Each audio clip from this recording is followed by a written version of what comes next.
Series में हम monosaccharides के बारे में पढ़ेंगे। मोनोसेक्राइड्स का बहुत ही बेसिक सा हम एकदम पढ़ेंगे, जो जो इनकी कैरेक्टरिस्टिक्स होती हैं। सबसे पहले स्टीरियो आइसोमेरस, जो कि बहुत ही इंपॉर्टेंट कैरेक्टरिस्टिक होती है मोनोसेक्राइड की, स्टीरियो आइसोमेरस।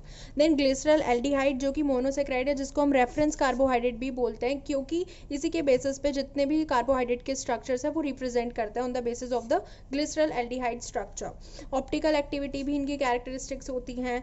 डीएल आइसोमर हम पढ़ेंगे, जो मिरर इमेजेस होती हैं, एपिमर्स एंड एनेंटियोमर्स।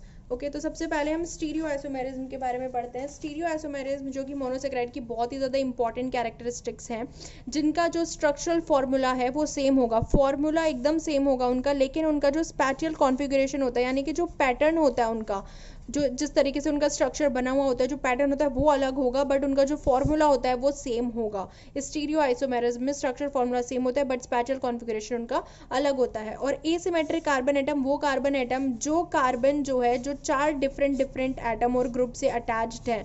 जैसे ग्लूकोज के अंदर आप देखेंगे 4 एसिमेट्रिक कार्बन एटम होते हैं, जो कि अलग अलग ग्रुप से अटैच होते हैं, 4 डिफरेंट ग्रुप्स और एटम से अटैच होते हैं, वो होते हैं एसिमेट्रिक कार्बन एटम। तो ग्लूकोज के अंदर जितने number of asymmetric carbon present हैं, with the help of the formula, if n is the number of asymmetric carbon atom, with the formula two the power n की हेल्प से हम उनके आइसोमर्स पता कर सकते हैं। यानी कि ग्लूकोज के अंदर जैसे 4 एसिमेट्रिक कार्बन एटम प्रेजेंट है, तो यानी कि n हमारा कितना है, 4। तो अगर हम 2n फॉर्मूला यूज़ करेंगे, सो 2 टू द पावर 4, तो हमारा आ जाएगा 16। यानी कि ग्लूकोज के अंदर कितने आइसोमर प्रेजेंट है, 16 आइसोमर ग्लूकोज के अंदर प्रेजेंट है। So with the help of the number of the asymmetric carbon by using the formula 2n, हम पता लगा सकते हैं कि कितने आइसोमर्स प्रेजेंट हैं। उसके बाद हम पढ़ेंगे ग्लिसरल एल्डिहाइड। ग्लिसरल एल्डिहाइड जो है, इसके अंदर सिर्फ एक ही, बेचारे के अंदर सिर्फ एक ही एसिमेट्रिक कार्बन एटम प्रेजेंट होता है ग्लिसरल एल्डिहाइड के अंदर, तो यानी कि n हमारा 1 है। तो इसके जो है सिर्फ 2 ही आपको आइसोमर्स मिलते हैं, स्टीरियो आइसोमर इसके 2 ही होंगे, यानी कि 2n का फॉर्मूला लगा के तो 2 ही होंगे। और इसको हम रेफरेंस कार्बोहाइड्रेट बोलते हैं, क्योंकि यही रिप्रेजेंट करता है the structure of the of all carbohydrate, इसलिए इसको हम क्या बोलते हैं, रेफरेंस कार्बोहाइड्रेट हम इसको बोलते हैं।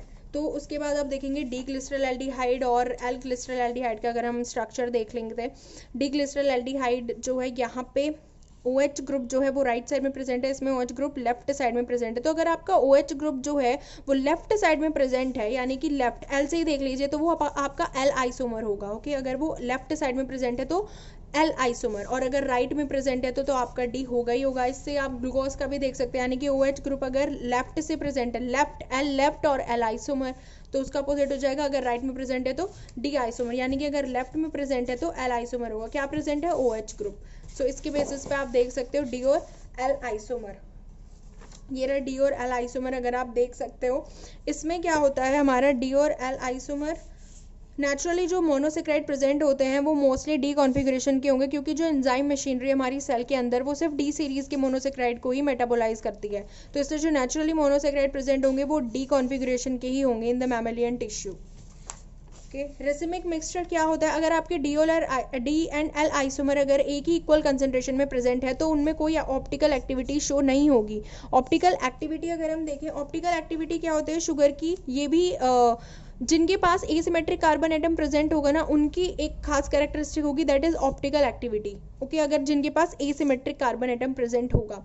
ऑप्टिकल एक्टिविटी होती क्या, अगर हमारे पास एक ऑप्टिकल आइसोमर है, यानी कि जिसके अंदर एसिमेट्रिक कार्बन एटम प्रेजेंट है, और अगर हम उससे कोई बीम या लाइट निकाल रहे हैं तो वो रोटेट होगी, या तो लेफ्ट के साइड वो रोटेट होगी या राइट के साइड। अगर वो लेफ्ट के साइड होती है तो हम उसको बोलेंगे डेक्स्ट्रा रोटेटरी, अगर वो राइट के साइड होती है तो हम उसको बोलेंगे लेवो रोटेटरी। तो डेक्स्ट्रा रोटेटरी एंड लेवो रोटेटरी, यही ऑप्टिकल एक्टिविटी होती है शुगर्स की, जिनके अंदर एसिमेट्रिक कार्बन एटम प्रेजेंट होते हैं।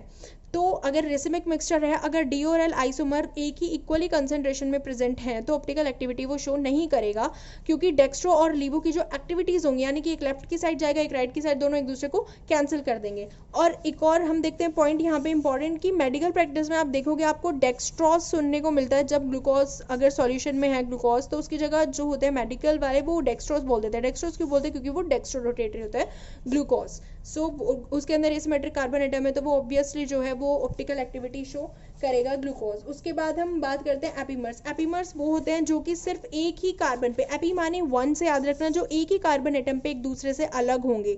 Okay, the monosaccharide which are differ from each other around a single specific carbon, सिर्फ एक ही कार्बन पे एक दूसरे से अलग होते हैं। जैसे आप ग्लूकोज और गैलेक्टोज का देख सकते हो, ग्लूकोज और जो गैलेक्टोज हैं वो फोर्थ कार्बन पे एक दूसरे से अलग होते हैं। ये रहा D glucose and D galactose, आप देखिए फर्स्ट सेकंड थर्ड फोर्थ। अगर आप फोर्थ कार्बन पे देखें, first second third fourth carbon पे दोनों में जो है वो डिफरेंस होता है। इसमें OH जो है वो हमारा लेफ्ट साइड है, इसमें OH राइट साइड है, तो सिर्फ एक ही कार्बन पे दोनों अलग है, बाकी सारा जो स्ट्रक्चर है वो सेम है, तो इसको हम बोलते हैं एपीमर्स। एपी माने वन, जो सिर्फ एक पे डिफरेंस। दूसरा हम एग्जाम्पल देख सकते हैं मैनोज और ग्लूकोज का, दोबारा से देख सकते हैं। मैनोज के अंदर ये जो सेकंड कार्बन पे अलग होता है, इसमें आप सेकंड कार्बन पे देख सकते हो मैनोज के अंदर दोनों ही डिफरेंट है, तो एक ही कार्बन पे दोनों एक दूसरे से अलग है, तो उसको हम बोलते हैं एपीमर्स। और अगर इन एपीमर्स को हम इंटर कन्वर्जन करा दें, जैसे ग्लूकोज का गैलेक्टोज में या गैलेक्टोज का ग्लूकोज में, उस प्रोसेस को हम बोलते हैं epimerization, inter conversion of these epimers. और जो एंजाइम्स यूज होते हैं इस रिएक्शन को करने में वो होते हैं epimerases. So this is all about the epimers, हमने पढ़ लिया है। एंड जो हमारा एंड बच्चा है that is the enantiomers. Enantiomers क्या होते हैं? ये वही है एनेंशियोमर्स, ये एक दूसरे की मिरर इमेजेस होते हैं। जैसे आप डी और एल ग्लूकोज को देख लीजिए, अभी दिखाया था D and L glucose which are the mirror images of each other।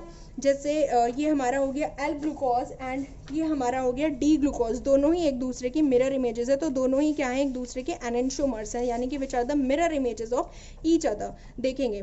और मेजॉरिटी जो शुगर्स प्रेजेंट होते हैं हायर एनिमल्स में, हमारे अंदर भी वो डी टाइप के ही होते हैं, डी टाइप यानी कि डेक्स्ट्रोहेरेडिटरी होंगे, डी टाइप के। और डायास्टीरियोमर्स, ये जो टर्म है डायास्टीरियोमर्स, ये हम कब यूज करते हैं? जब जो हमारे स्टीरियो आइसोमर्स हैं वो मिरर इमेजेस एक दूसरे के नहीं है। अगर वो मिरर इमेजेस हैं तो हम उनको बोलेंगे एनेंशियोमर्स, अगर वो मिरर इमेजेस नहीं है तो उनको हम बोलेंगे डायास्टीरियोमर्स। सो दिस इज इट, ये हमने मोनोसेक्राइड के अंदर कवर कर लिया है। Stereo isomerism, glycerol aldehyde, optical activity show करता है, डी एंड एल आइसोमर्स क्या होते हैं, एपीमर्स क्या होते हैं, एनेंशियोमर्स क्या होते हैं। ये हमारा कंप्लीट हो चुका है। Thank you.